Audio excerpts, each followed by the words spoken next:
Bom dia a todos, que a paz de nosso Senhor e Salvador Jesus Cristo esteja contigo, meu irmão e minha irmã. A mensagem de hoje tem como tema a fé ativa.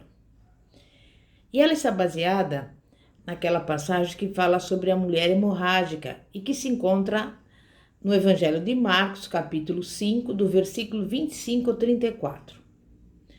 Temos que lembrar que o cristianismo não é uma religião ou uma autodisciplina humana. Receber a Cristo é receber em nosso coração e em nossa vontade a vida que há no Cristo ressurreto. E nessa passagem você encontra o registro a respeito de uma mulher que queria desesperadamente viver.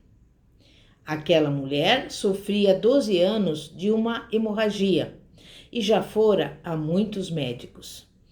Ela passara por muitos tratamentos dolorosos e gastara todo o seu dinheiro, mas ficara cada vez pior.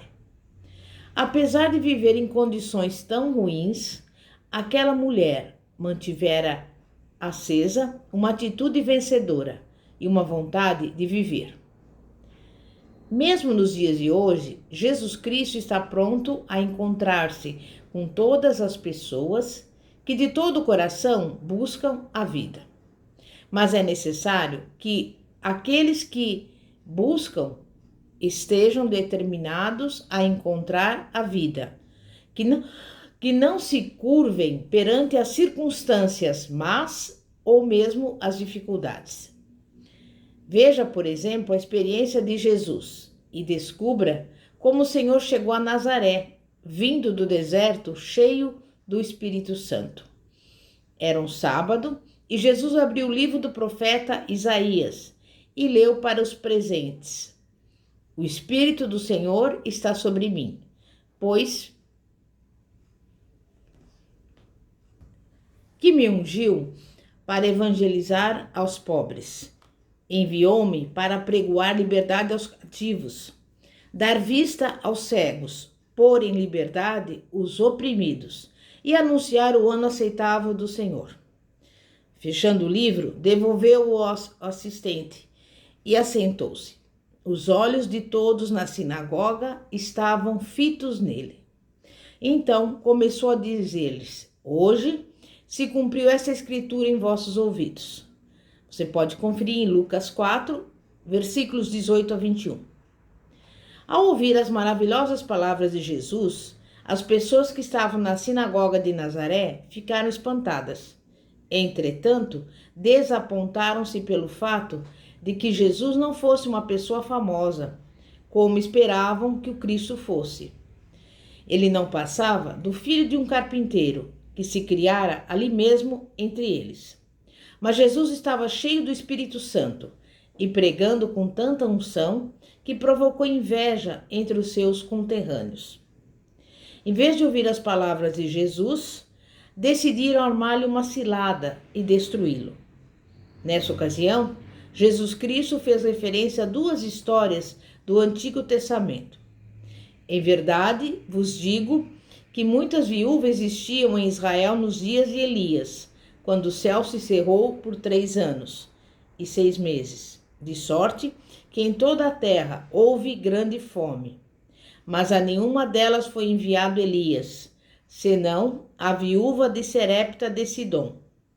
E muitos leprosos havia em Israel no tempo do profeta Eliseu, e nenhum deles foi purificado, senão Naamã, o sírio. Jesus contou essas histórias aos seus conterrâneos para transmitir-lhes uma verdade. Era no tempo do Antigo Testamento e Elias vivia em Israel, quando Deus enviou uma seca e consequente fome, que duraram 3 anos e meio, como julgamento sobre os israelitas que adoravam imagens e deuses estranhos. Não estavam procurando o Senhor de todo o coração, nem se arrependiam dos seus pecados. Mas havia ali uma mulher, cidadã de Sidom, que buscava o Senhor fervorosamente. Quando Elias chegou à sua casa, a mulher estava fora, apanhando gravetos para fazer fogo e assar um pão com as últimas gotas de azeite e a última porção de trigo que lhe restara. Ela e o filho comeriam aquele pão e depois esperariam a morte. Mas Elias lhe pediu que assasse aquele pão e o trouxesse para ele. A mulher imediatamente assou o pão e o trouxe ao profeta de Deus. Isso demonstra o fato dela nutrir um desejo veemente de buscar o Senhor e obedecê-lo. E foi por causa daquele desejo que Deus tinha enviado Elias à casa daquela viúva. Durante a época de Eliseu, havia muitos leprosos em Israel, mas nenhum deles se preocupava em buscar ao Senhor. Todavia, um desses leprosos, um sírio chamado Naamã, desejava encontrar a verdade. Era um general famoso, dotado de grande desejo de conhecer o Senhor. Quando ouviu a respeito do profeta de Deus, da boca de uma menina escrava, de imediato deixou a Síria e dirigiu-se a Israel a fim de procurar esse profeta. Foi por causa desse desejo ardente de buscar o Senhor que Deus atendeu à sua necessidade, curando-o. Jesus narrou essa história com o objetivo de desafiar os nazarenos a levá-los a ter também o mesmo desejo ardente de buscar o Senhor. No entanto, em vez de ouvir a voz de Jesus, a cidade inteira conspirou no sentido de matá-lo. Todavia, não havia ainda chegado o tempo dele morrer, pelo que Deus lhe cegou os olhos, e Jesus escapou pelo meio da multidão, sem que ninguém conseguisse tocar nele. Se você não nutrir desejo tremendo de buscar ao Senhor, ele não vai prestar muita atenção em você. A mulher, que havia sofrido de hemorragia durante 12 anos, estava determinada a encontrar-se com Jesus. Aquele seu espírito inquebrantável agradou o Senhor. E Deus, o Pai, arranjou as circunstâncias de tal modo que ela foi conduzida a um lugar em que pôde ouvir o Evangelho e encontrar-se com Cristo. É impossível alguém receber de Cristo vida sem reconhecê-lo como o Senhor da vida. A fé vem pelo ouvir e ouvir a palavra de Deus. À semelhança daquela mulher que ouviu falar de Jesus, nós também precisamos ouvir as palavras do nosso Senhor e aprender dele e das suas promessas. A Bíblia diz em Romanos 10, versículos 14 e 15: Como, pois, invocarão aquele em quem não creram? E como crerão naquele de quem não ouviram? E como ouvirão se não há quem pregue? E como pregarão se não forem enviados? Como está escrito: Quão formosos são os pés dos que anunciam a paz, dos que anunciam coisas boas. Se a pessoa não prestar atenção à palavra de Deus, Deus não pode operar em seu coração. A pessoa que não ouve a palavra de Deus jamais estará pronta para receber a fé vinda de Deus, pois a fé, como dissemos, vem pelo ouvir e ouvir a palavra falada de Deus. A fé pode ser possuída e exercida por todos os cristãos, mas fé não é o mesmo que compreensão bíblica. Há uma ideia errada, segundo a qual, se alguém puder compreender todas as Escrituras, tal pessoa terá fé. O conhecimento lança o fundamento para que a pessoa procure o Senhor de uma forma correta. Mas a fé só advém quando a pessoa procura o Senhor com um coração fervoroso. E a seguir, pelo poder do Espírito Santo, Deus concede a necessária fé ao coração ansioso. Fé não é apenas compreensão, é muito mais que compreensão. Fé não é apenas esperança, é muito mais que esperança. As pessoas esperam que determinada situação melhore, amanhã, ou na semana que vem, ou no próximo ano.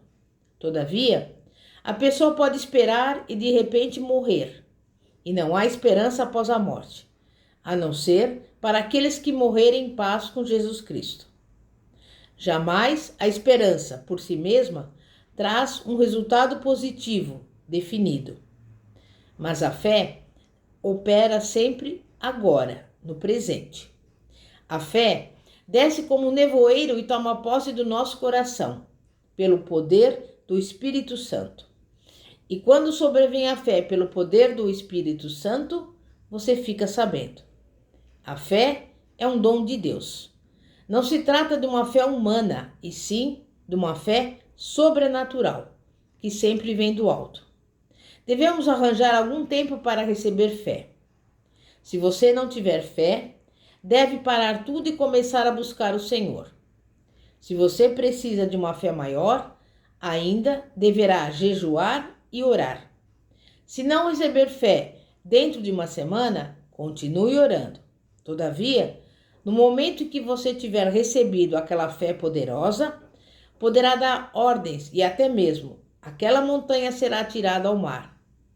A fé é uma realidade maravilhosa, poderosa e preciosa. A fé é algo espiritual, mas você pode senti-la. Você sabe quando a fé chega, pois ela causa uma grande alegria e certeza, mas você não consegue explicá-la, porque a fé pertence à quarta dimensão do universo, não podendo ser explicada com a linguagem da terceira dimensão. Quando você tem essa fé, ela deve ser o ponto inicial de ação. A mulher hemorrágica disse em seu coração: basta me tocar na orla do seu manto e ficarei curada. Ainda que você tenha uma fé que cresce bastante, se você não tiver um ponto de ignição, essa fé não vai produzir resultados. Você deve sempre ter um tempo definido e um lugar definido por onde a sua fé deve começar a operar.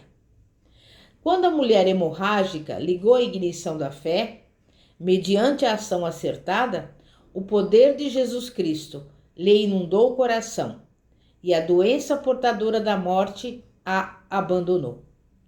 De imediato, Jesus Cristo voltou-se e disse: alguém me tocou.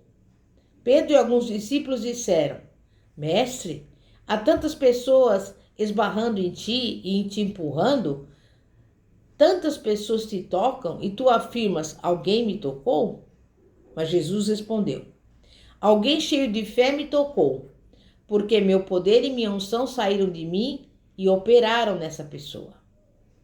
É possível que você vá à igreja, que você ore, que você fique tocando Jesus, intelectual e teologicamente. Todavia, o poder de Jesus Cristo jamais virá a você, enquanto você não tocar o Senhor com o toque da fé. Aquela mulher aproximou-se trêmula diante de Jesus e curvou-se perante o Senhor, contando-lhe a sua história. A alegria de Cristo foi grande, porque ele sempre se agrada quando as pessoas ousam colocar a sua fé no Cristo vivo. Não só ela foi curada, mas Cristo a abençoou com a paz da alma. Jesus Cristo é o mesmo ontem, hoje e eternamente. Ele que está entre nós hoje. Ele está presente e você pode se encontrar com ele e também tocá-lo somente pela fé. Você crê nisso? É momento de oração. Santíssimo Deus e poderoso Pai, Pai de nosso Senhor e Salvador Jesus Cristo, nós estamos aqui diante do Senhor, entregando nas Tuas mãos a nossa vida, a nossa casa, a nossa família, os nossos bens, o nosso ministério, tudo que nos pertence, porque nós queremos no Deus vivo, no Deus ressurreto. Esse mesmo Deus que nós vimos aqui nessa mensagem, o Deus que curou aquela mulher hemorrágica, que curou os leprosos, o Deus que é o Todo-Poderoso, que criou os céus e a terra, para quem não há nada demasiadamente difícil. E neste momento eu apresento diante do Senhor aqueles que estão doentes, aqueles que estão no hospital, na UTI, aqueles que necessitam de um milagre, aqueles que precisam de uma provisão, aqueles que necessitam da restauração do lar e da família. E profetizo a bênção, a vitória, o milagre em nome de Jesus. Amém? E graças a Deus. Pastora Fátima, da Igreja Evangélica Apostólica Poder de Cristo. Que a paz de nosso Senhor e Salvador Jesus Cristo esteja contigo. Glória a Deus. Amém.